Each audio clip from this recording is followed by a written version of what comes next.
Welcome back. I'm Pastor Mitchell, and whether you are new to APBC or you've been around for a while, I want to say thanks for watching today. You know, as a church, we exist to lead people to trust in and follow Jesus, and we do that by creating opportunities and environments for you to connect with God, with other people, and with the world. Some of those key opportunities are highlighted on the front end of this video. Some of them you'll find on our Facebook page, but wherever you're at in your faith journey, we hope that you find a way to engage with what we're doing as a church. And if at any time you have any questions about faith or what we do together, simply drop me an email at mitchell.deware@gmail.com, and I would love to be able to connect with you.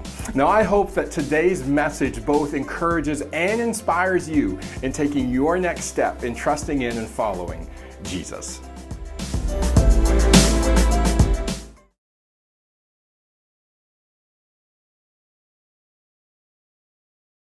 So I don't know when the last time you pulled an all-nighter was. It might have been a long time ago. It might have been at a youth group event. It may have been you binge watching Netflix for some reason. It could have been because there's a crisis that happened. There's something you need to pay attention to be up for. Whatever the reason. And as I was thinking about kind of being up all night, my mind drifted back to my university days. It's almost like all-nighters are a rite of passage for university students, right? Like it's almost like it's something that you have to do at least once. It's not something I recommend, not something I would say everybody should do. It's just, it seems like that's what happens. And I'm the kind of person, especially in my university days, I was a procrastinator and I left things at the last minute. I did well in school, but I was not always on the ball and well planned ahead like I usually am well planned ahead now. Things have changed in my kind of grown up years. But I was thinking back to that time when I pulled an all-nighter, one of many, kept awake by caffeine and a computer screen, right? And that's just how you do it. You need those things to get through. And what I was doing is I was writing a paper that was due. Now, at the school, some professors had what they called an open door policy. And so if there was a paper that you were writing, it was due on Friday, it was due by the end of the day Friday. But if the professor left early, you could slide your paper under the door before he got back, and if your paper was there the next time he came into the office, it wasn't considered late. And so there was this one particular occasion where it was a Friday, and I knew the professor had gone, and I hadn't written my paper. I hadn't even gone to the library to get the books to write my paper at this point, because that's just the way I rolled then. And so I'm thinking, like, I got till Monday morning. So Sunday afternoon, late evening, I start flipping through books, trying to do my research, right? And I'm writing this paper, and Sunday, kind of late afternoon, turned into a foosball game and a couple other things, which then turned into Sunday night about 10 o'clock, thinking, okay, I got to get on this paper. And so finally, by Monday morning, it was like 8 o'clock was kind of the kind of assumed deadline. And so by 8 o'clock, I had hit and print, I had stapled my paper together, and I walk up to the main building, kind of like half awake, and after being up all night, and I brought this paper up. Sure enough, my professor had not been into his office. I slid that thing under the door and thought, whew, I got it all taken care of, right? And that was it. But the problem was, is I had an 8:30 class that day. and not only was that a problem, it was a problem because there was only 8 of us in that class. And so it wasn't a lecture hall where I could kind of hide away back in a corner somewhere and kind of nod off and no one would notice. I had to go to this class, and it was with a professor that I highly respected and I really enjoyed, and I loved the class and I wanted to be engaged, but just the circumstances of the moment, I was not awake enough. But I went anyway because attendance was part of the deal with that class. And so we are literally sitting around a table, 8 of us, in this classroom, and I am struggling to keep my eyes open, right? And I'm kind of there, and they had like those reclining chairs, like the office chairs in this classroom, and they roll around. And so I'm kind of sitting here, and my buddy Dan Pike, who's like half my size, was sitting beside me in this class, and I'm trying, and I'm not lying, I'll tell you the truth, I'm trying to kind of angle myself in the right position where my head was behind Dan's head so that the professor could not see me closing my eyes in this little space, right? thinking somehow I was going to get away with this. And so I'd be kind of nodding off, and then I kind of open my eyes back up because I'm fighting this. And eventually, partway through the class, the professor just said, "Hey, Mitchell, are you still with us? Are you still here?" Right?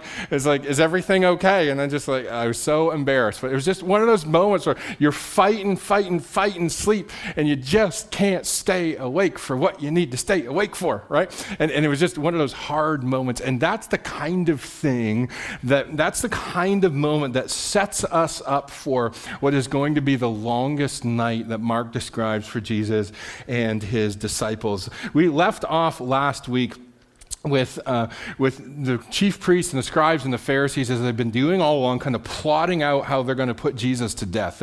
They're plotting his murder. They feel like he's a threat to them. They're not liking how he's persuaded the crowds. There's just a lot going on. So they're plotting his death. And in those moments leading up to it, there's a moment where a woman takes an alabaster flask of perfume, and she breaks it, pours the whole thing over Jesus' head.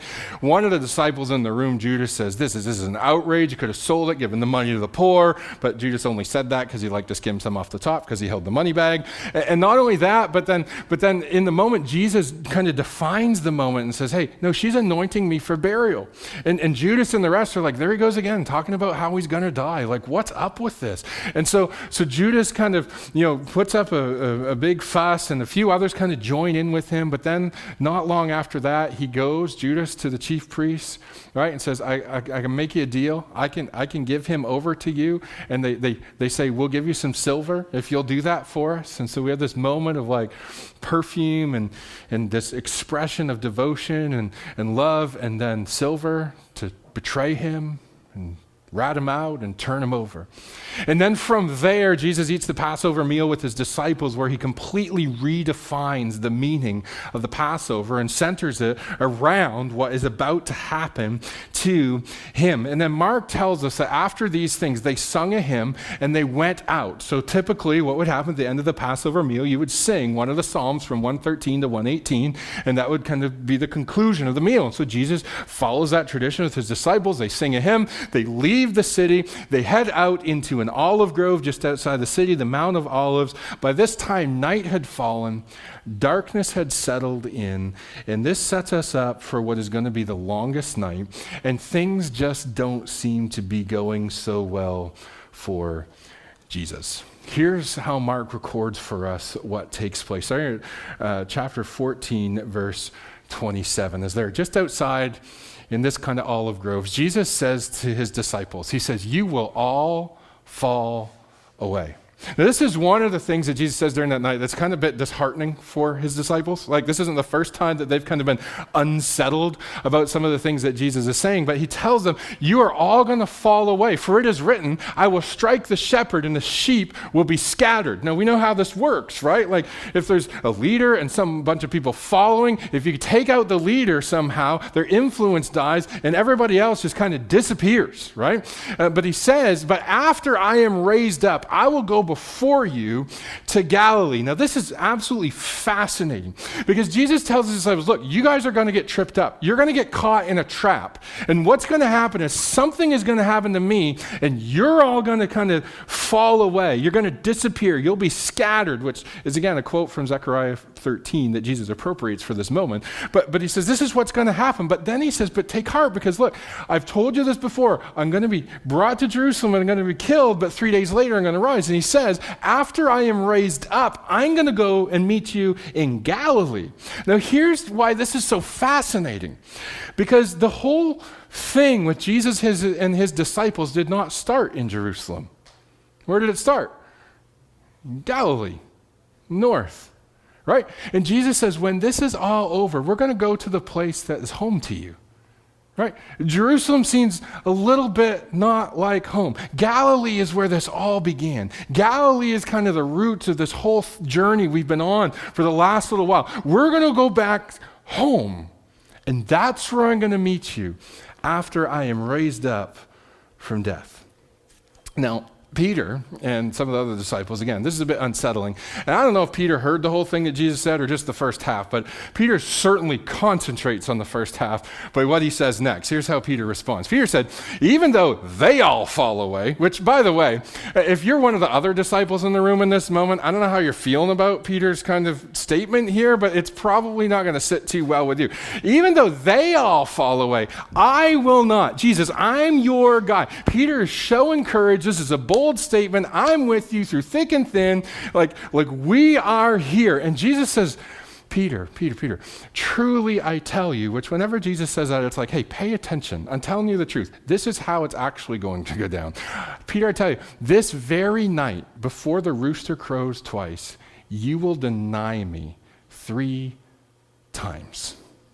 Now, that couldn't have sat well with Peter. In fact, we know it didn't by what Peter says next. But essentially, Jesus tells him, Peter, in all of your verbosity, in all of your promises, in all of your courage and enthusiasm, listen, you are actually going to disown me. And hearing this from Jesus had to hurt Peter, particularly in the moment of his allegiance pledge. So Peter just emphatically, right? And in the Greek, the word that's used for emphatically in the way that it's used means repeatedly, like over and over, not just with emphasis, but like he kept saying it over and over. If I must die with you, I will not deny you. I will go to death, right? It could be the end of my life, and I'm not going to deny. And then not only is Peter saying these things, but everybody else in the group taking the cue from Peter's courage, kind of is like, yeah, us too. Forget what Peter said about what we might all follow. No, we're with Peter. We're here, Jesus. And so there's this like great kind of rallying around that takes place, and everybody agrees, and they all follow Peter's lead, and Peter's like, I'm willing to go to death for you. It is not going to go down like this, Jesus. And here's the thing about promises, right? Promises are only as good as the character of the person making the promise. Isn't that true?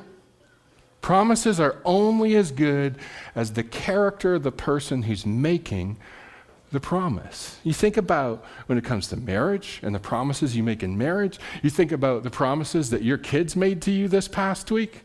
You think about the promises that you made to your kids about what was going to happen this past week, right, on March break. Right? You think about kind of the promises that get made by politicians and people in business, right? Promises are only as good as the character of the person making the promise. And it's like when someone promises you something, it's like, well, how can I know that you'll guarantee your promise, right? And the only guarantee we have is whether or not that person is good to their word, whether we can trust them with the promise that they make.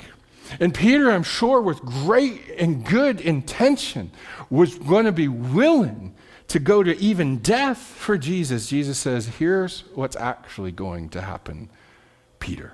Which just kind of further strengthens Peter's resolve, but we'll see how that turned out. Now, by the time we get to verse 32, here's how Mark kind of moves the story along. He says, and they went to a place called Gethsemane, which is kind of a private section of the olive grove outside of the city of Jerusalem. And so now they're kind of in this private section just outside of the city wall. And as they go into there, this group of them, Jesus looks at Peter, James, and John and says, you guys come with me.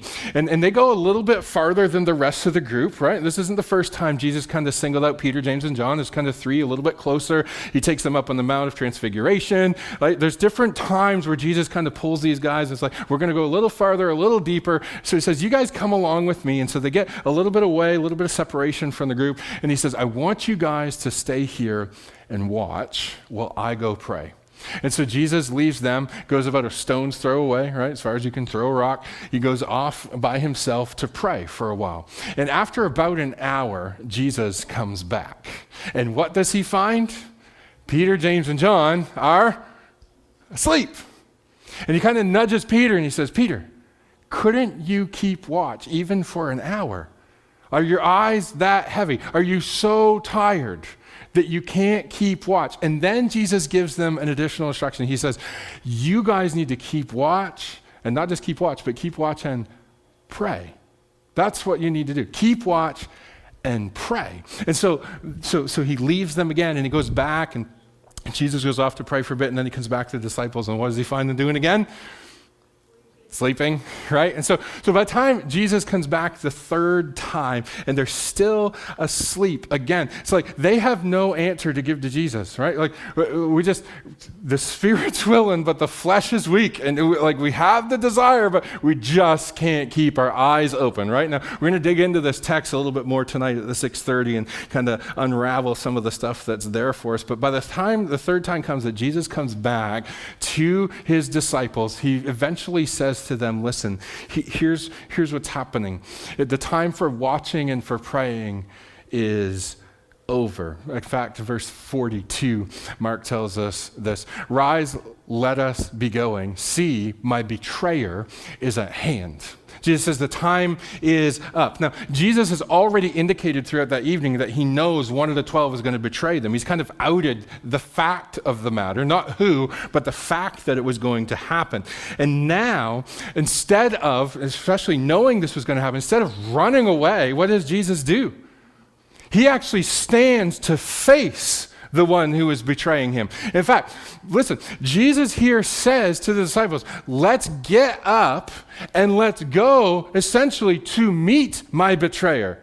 He doesn't say, let's run away, let's head for the hills, let's see if we can escape. No. He just, my betrayer is at hand. And immediately, while he was still speaking, Judas came. Judas, who had sold him out. Judas, who was on this covert operation, who had a backdoor deal, who was operating under the cover of darkness, who was kind of, doing all the tactical things he needed to do in order to know where Jesus was so he could hand him over. Judas shows up with a whole mob, one of the 12, Judas, and a crowd with him. And not only is it a crowd, but it's a crowd with swords and clubs. Right? So this isn't just like hey, a few of us are here to come get you. This is under any force of threat, we're taking you to go. And again, Jesus knows these things. And so Judas rats him out. He's found his opportunity to turn Jesus in. And he comes on the authority of the chief priests and the scribes and the elders with an armed militia to carry Jesus away. Now, how would they know which one was Jesus? When it's dark, particularly, right? But not only that, but they wanted to make sure that they got the right guy. And so they've prearranged a sign. And Judas has told them, it's the one that I kiss that is the one that you need to arrest. So the betrayer, it says, has given them a sign. The one I kiss is the man. Now we shouldn't get all weirded out about that, okay? Because in this day, the kiss on the cheek was like a sign of welcome. It was an embrace. It was a just this kind of act of love and acceptance and so when the scriptures say greet each other with a holy kiss, right? That's kind of the idea, right? It's this welcome and love. And so Judas turns what is supposed to be a welcome and an embrace into an act of betrayal. And he says, the one that I kiss is the one that you are to take. You seize him and you lead him away, but make sure it's under guard, right? Don't just get one person taken. We want to make sure he's surrounded, that there's no chance for him escaping, because this is going to be our one shot at taking him away. And when he came, he went up to him at once and said, Rabbi, and he kissed him. And then they laid hands on him and seized him. In this moment, what is it that Jesus is going to do? Verse 47, Mark tells us this, but one of those who stood by before anything else happens, one of those who stood by, which from the other Gospels we come to find out is Peter, who has said, I will die for you. I am with you to the end. I've pledged him my allegiance. He stood by and he drew his sword. He had come armed and he struck the servant of the high priest, cutting off his ear. Now, what does this tell us about where he's swinging at? This isn't just if we can kind of get him in the leg and wound him, right? This is if we can take his head off, we're good with that, right? So Peter is taking this swipe and he ends up cutting off the ear, because he misses, right, of the high priest's servant, Malchus, and he cuts off his ear. Now again, Peter's ready. He's ready for a fight. He's all in on this. He's going to keep his word. And what happens in that moment? Jesus puts an end to it. He essentially says to Peter, put the sword away. That is enough. Now, I don't know about you, but that had to be, again, another disheartening moment for Peter. Jesus, I promised And you don't want me to? Are you telling me to stop? And Jesus is essentially saying, I'm going to go willingly. Now, we tend to give Peter a hard time. But it's actually in the moment, if you think about it, Jesus is the one who prevents him from continuing in that direction. Why? Because there is a different purpose at work in this moment that Peter doesn't see. Then Jesus addresses those who have come to take him away. In verse 48, he says this. He says, have you come out to get me as if you were coming to get a robber, somebody who's guilty of a crime, somebody who needs to be punished and dealt with under the law? Is that why you've come? He says, with swords and clubs to capture me? Day after day, he says, I was with you in the temple teaching. In other words, I've been out in the open. I've been in your very presence. You don't have to come to find me under the cover of darkness in an act of betrayal. It's not like I've been hiding. You could have found me any day in the temple. And listen, I was with you. I was an easy target, and you did not take me then. He says, but let the scriptures be fulfilled. And then in that moment, all the disciples, seeing what's about to happen and what's about to take place, they scatter. They disappear. They run off because they realize that Jesus was not resisting this arrest. And if they were going to arrest Jesus, they were probably going to be next as well. And so then we discover some key things that happen through the course of the rest of the night. They take Jesus away out of the Garden of Gethsemane, and they take him to the courtyard of the high priest. And so Mark tells us in verse 53, they led Jesus to the high priest, and all the chief priests and the elders and the scribes came together. Now, this is a gathering of the Jewish council, the Sanhedrin. It's 71 chief priests, elders, right? They're kind of all gathered. It's the Supreme Court in Jerusalem and in Israel. They had limited authority under kind of Roman rule, right? There were certain things they were permitted to do as it related to their own law, but in terms of other things, Rome kind of had the final say, the overseeing governance. And so while they were able to accomplish certain things and do certain things and host their own trials about particular things, it was really Rome who flexed the most power and might in terms of these kinds of decisions. And so now Jesus is brought to the chamber within kind of the temple complex on top of the Temple Mount, and he's brought before this whole council, the Sanhedrin, in the middle of the night, right? And he's there, and Peter has now followed Jesus at a distance right into the courtyard of the high priest. So here's what I find fascinating, is that Peter still, I think, isn't giving up. Right? Now, we're not told why Peter follows, just that he did. But I can't help but think whether Peter's just interested in seeing what's going to happen or if he's still looking for an opportunity to bust Jesus out. I don't know.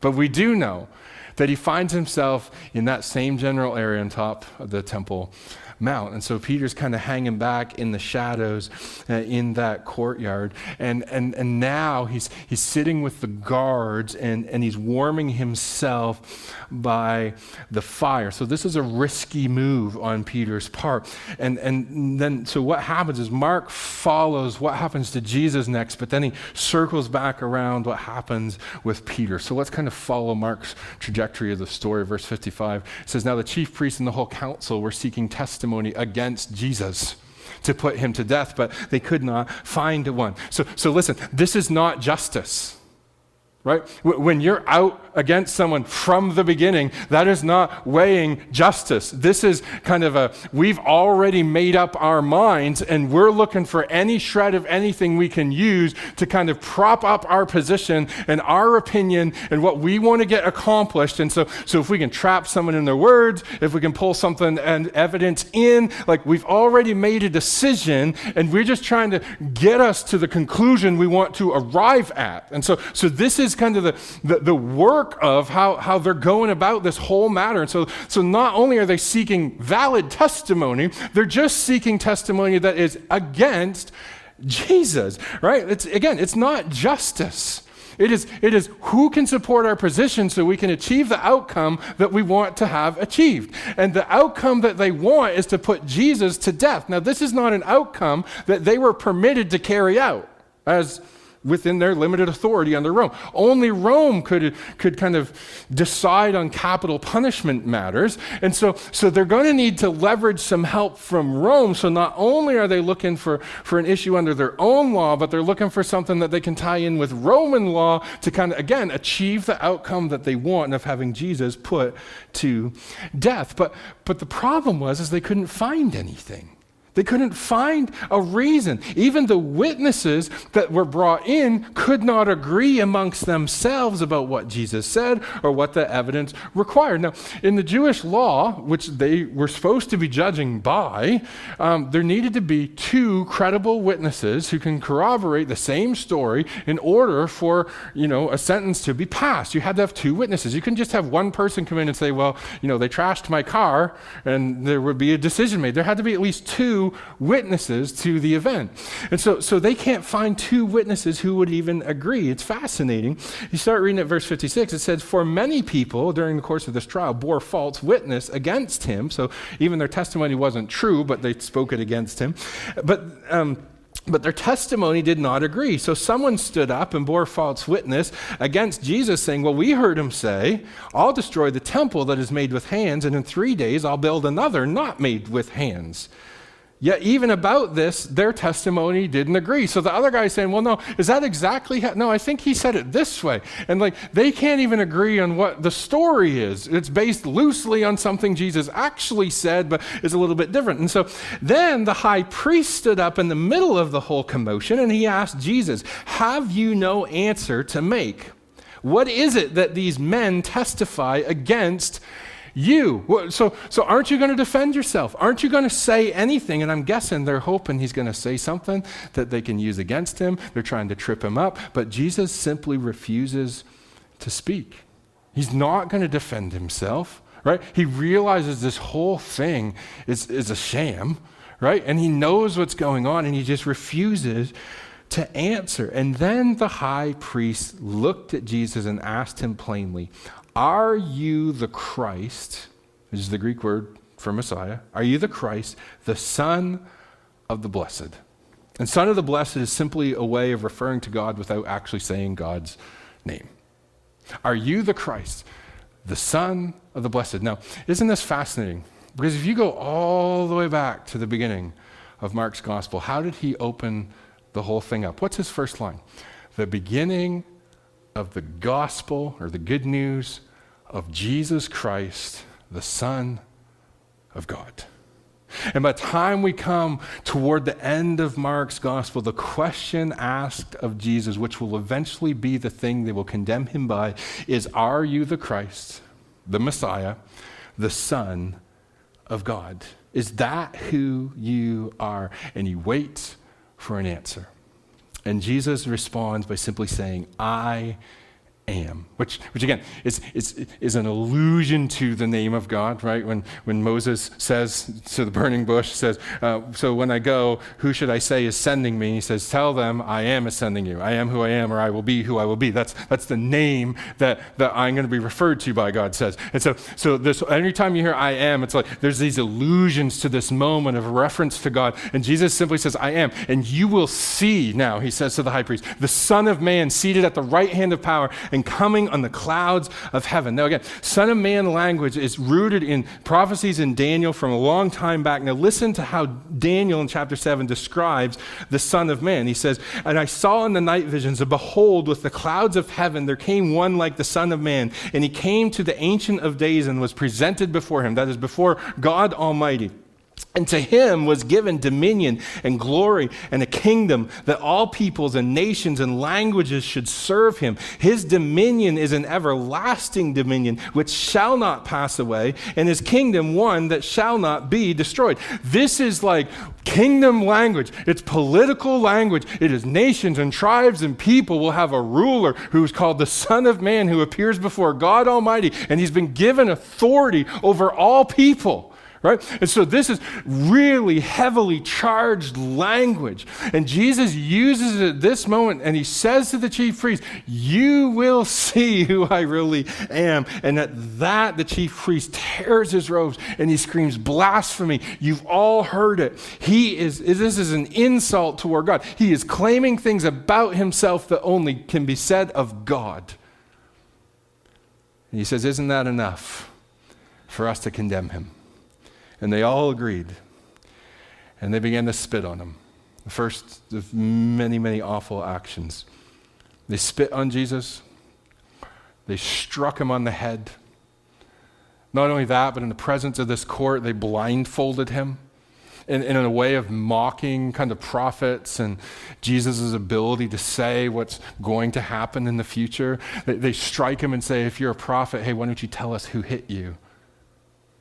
And they start with all of this kind of abuse and insults. And they put him in custody under guard, led him away, beating him to lock him up for the rest of the night. Now, meanwhile, out in the courtyard, we find Peter. And again, what he's waiting for and what he's hoping is going to happen, we're not really sure, but here he is. In verse 66, Mark changes gears and tells us this: as Peter was below in the courtyard, which is kind of, again, just outside where all of this is taking place, right? Whether he can hear what's going on or not, we're not sure, but he's in close proximity to the actual events. And as he's out on the Temple Mount, just outside the temple complex, trying to remain warm, trying to remain unnoticed, kind of lurking in the shadows, Peter's in the courtyard. Mark tells us that one of the servant girls of the high priest came and saw Peter warming himself by the fire. So this young girl comes to Peter, and she says, hey, you were with the Nazarene Jesus. But he denied it. And he said, I neither know this man nor understand what you mean. Which was kind of a funny thing to say, right? But like that's just kind of his gut reaction. It's like, uh-oh, I might be outed. Uh-oh, I might be found out. Uh-oh, somebody's starting to take notice. And I don't know what you're talking about. That's not me. I don't know what you mean. And so the servant girl, right? So she goes away, but the rooster crows the first time. And then the servant girl, she starts talking to some of the bystanders and says, hey, he's one of them. He's one of that group. But again, Peter denies it. And then after a little while passed, and the bystanders have all talked among themselves and keep glancing over at him from around the fire and, kind of making eye contact with kind of those sketchy eyes, you know what I mean? And then they finally all come around Peter and say, hey, we know who you are. We know that you are one of them because you are a Galilean. We get your accent, okay? Man, like we know who you are. And Peter began to invoke a curse on himself and to swear, not like cussing and swearing, but like to swear, saying like, if such and such is true, then may such and such a thing happen to me, right? Like that's what Peter starts to say, right? And then as he's doing this, immediately the rooster crowed and a second time, and Peter remembered how Jesus has said to him, before the rooster crows twice, you will deny me 3 times. And he broke down and he wept. And I'm sure it was a blubber cry. He was inconsolable in that moment. But that's not the end of the story for Jesus, and it's not the end of the story for Peter. It may be the end of the longest night that leads to the darkest day, which we're going to talk about next week. It may be the end of the longest night, but it is not the end of the story for Jesus, and it is not the end of the story for Peter. And let me tell you why, because we've got to jump past Easter to see this. Jesus' resurrection changed everything, particularly for Peter, but not just for Peter, but in this context, let's talk about Peter. The resurrection of Jesus changed everything. Do you remember what happened after Jesus was crucified and buried? And everybody thought it was over, and the sheep really were scattered, and nobody knew what to do with themselves. What does Peter do? Going fishing. Anybody coming with me? Some of the other disciples, yeah, we'll go with you. So they go out, They go out in the lake and they're doing their thing and they're up all night and they haven't caught anything, right? And then in the morning time, right, somebody's walking along the shore. We find out it's the resurrected Jesus that comes to light in the story, but Peter doesn't know this yet, and he yells out and he says, "Hey boys, you caught anything?" Right? It's like, "No, we haven't caught anything." He's like, "Throw your net on the other side of the boat." And they're like, "Okay." So I don't know if it's out of humor or what, but they do. And what do they haul in? 153 fish. Okay, and in a small boat like that, that's a big deal. That's a lot of fish, okay? And so they're trying to get all this fish in from the net, and then somebody says, "Hey, look, it's actually Jesus." And Peter, who has stripped himself for work on the boat, now puts his clothes back on, jumps into the water, swims to shore. There's this big embrace. It's an exciting moment. They bring the boat ashore, and they're going to have breakfast together because this is like the third time they've seen Jesus alive after his resurrection, and so they are so excited. But John gives us this fantastic detail about what's happening on the beach. Jesus is cooking breakfast over a charcoal fire. You know what John says about the courtyard that night? That it was a charcoal fire by which Peter was warming himself. It's just this little detail that's kind of thrown in there. And I can't help but wonder, when Jesus smelled the fire and he smelled the fish and he smelled breakfast cooking, if that smell took his memory back to not that long ago, and he's standing outside the courtyard trying to keep warm, and how he had denied Jesus. And during that moment about breakfast, Jesus pulls Peter aside and says, "Hey, let's take a little walk." And as they do, Jesus essentially restores Peter, and he says to Peter, he says, "Listen, Peter, do you love me?" He says, "Yeah, Lord, you know." He said, "I want you to take care of my sheep. I want you to feed my lambs. I got an important task for you, Peter. On your confession, we're going to build a church, and man, you got a role to play in this. And so listen, I'm restoring you. I'm forgiving you. You're getting that back. So don't think this has ruined you. Don't think that those moments of your failure define your whole life. Don't get caught in that kind of thinking that those bad decisions in that one moment kind of define the rest of your life, Peter. Listen, there's more for you in this time." And so Jesus kind of restores Peter, and you begin to read the story of the early church, and like Peter's life is changed because not only of the resurrection of Jesus, but of the grace and the forgiveness and the love of Jesus toward him, even when he failed him. And so one day Peter and John are going up to the temple to pray. You remember the story from Acts, right? And they're going up, and there's a lame man who couldn't walk, right? And he asks for some silver or gold, and they say, "Hey, listen, we don't have that, but in the name of Jesus, get up and walk." And the guy's healed on the spot, and he goes into the temple, and he's glorifying and praising God, and people are like, "Isn't that the guy?" And they're like, "Yeah, let me tell you about Jesus, because it's in Jesus' name that this man has been healed. It's in the power of the resurrected Jesus that this guy's got his life back. And so let us tell you about the good news about Jesus." Well, it stirs up a commotion in the temple, and the chief priests are having it in the temple guard. It's like, what's going on? And so they haul him in.